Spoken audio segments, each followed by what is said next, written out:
masalah PCR, keakuratan PCR. Yang kedua, masalah efikasi vaksin.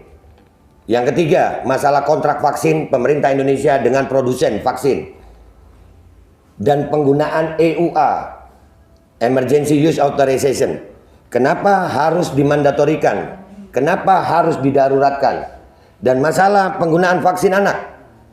Untuk sebuah penyakit yang tingkat kesembuhannya 99, sekian persen, kenapa anak harus diintimidasi dengan vaksin? Anak Indonesia bukan anak yang penyakitan. Anak Indonesia anak yang sehat. Dan tidak sedikit, Pak. Kami sekali lagi tidak anti vaksin. Kami anti pemaksaannya.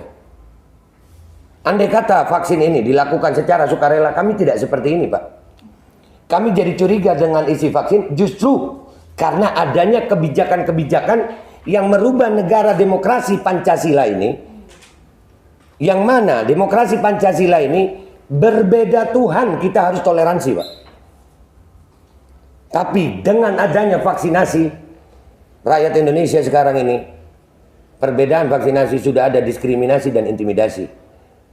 Kami sudah sering, Pak, melihat kesian rakyat didatangi ke rumah-rumah dengan pakaian seragam tentara. Itu belum sakit udah sakit duluan, takut. Iya, kayak datengin maling. Loh, ini masalah vaksinasi mentinya. Iya, Kementerian Kesehatan loh ini. Kenapa, apa hubungannya dengan TNI? Dan saya juga mau tanya, Pak. Ini termasuk saya kepingin Kemenkes siapkan waktu. Kami mau diskusi debat terbuka dengan Kemenkes. Dengan data dan fakta. Bukan hanya seperti ini. Siapkan waktunya, disiarkan untuk seluruh rakyat Indonesia. Kami akan datang dengan tim terbaik kami. Kami akan bongkar semua data kami. Dan silakan Kemenkes bantah. Dan saya menuntut hari ini ada perjanjian tertulis antara saya dan Kemenkes. Kapan waktunya, dan kalau nanti di diskusi debat terbuka itu kami salah, saya Babe Aldo bertanda tangan rela dipenjara seumur hidup karena telah mengacaukan kekacauan, menyebabkan kekacauan bagi seluruh rakyat Indonesia. Jadi itu yang saya tuntut. Saya tuntut adanya, kan kita di negara demokrasi, Pak. Bapak menerima kami dengan baik, kami pun senang ini, Pak.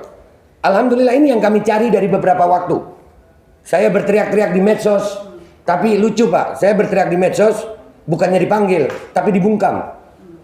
Medsos saya dihilangkan, bikin lagi, dibungkam lagi, bikin lagi. Kalau saya memang melanggar hukum dengan kalimat dan narasi saya, kenapa saya nggak dipanggil polisi?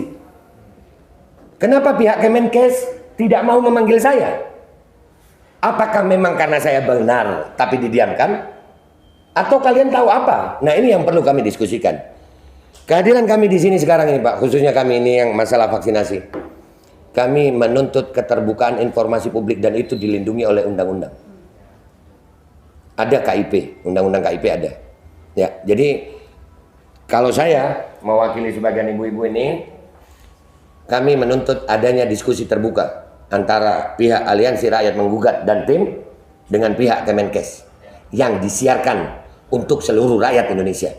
Kita akan bawa tim terbaik kita melawan tim terbaik Kemenkes untuk berdiskusi. Bukan untuk debat biasa aja, Pak. Karena ini menyangkut hajat hidup 270 rakyat Indonesia. 270 juta rakyat Indonesia. Kami tidak mau mempertaruhkan masa depan anak-anak kami, Pak. Nggak sedikit efek samping. Saya nggak mengatakan semua efek samping itu jelek. Enggak. Karena kita tahu efek samping itu berbeda-beda, seharusnya jangan ada paksaan. Kalau ikan laut aja, Pak, ilmu kesehatan standar ini, ikan laut itu penuh protein. Tapi nggak bisa dimakan semua orang. Ada yang alergi. Nah, kenapa untuk masalah vaksinasi semuanya disikat aja? Dan kebijakan-kebijakan intimidasi ini sangat, Pak. Sampai menggunakan. Dan ini kami berharap Kemenkes mau bersuara. Oh, itu kebijakan dari kementerian lain. Bersuaralah kalian. Kemenkes tidak seperti itu. Supaya kami tahu kemana kami mau datang. Tapi kalau Kemenkes diam saja, berarti Kemenkes sejalan dengan mereka. Jadi begitu, Pak. Kapan waktunya kami bisa diskusi terbuka dengan pihak Kemenkes dengan data dan fakta yang disiarkan langsung kepada seluruh rakyat Indonesia. Supaya rakyat Indonesia mendapatkan kejelasan informasi keterbukaan informasi publik. Banyak Pak pertanyaan saya ini. Cuman saya yakin nggak bisa diselesaikan sekarang. Masalah PCR, masalah efikasi vaksin, masalah kontrak vaksin. Kenapa vaksin harus dijaga dengan kendaraan tempur? Bahkan kalau ngirim vaksin ke Bandung itu jalan tol di steril Pak. Pakai barakuda dan di steril itu jalan tol. Ya, dan kenapa kenapa kalau memang tidak ada pemaksaan kok sampai ada intimidasi menggunakan aparat dengan seragam lengkap?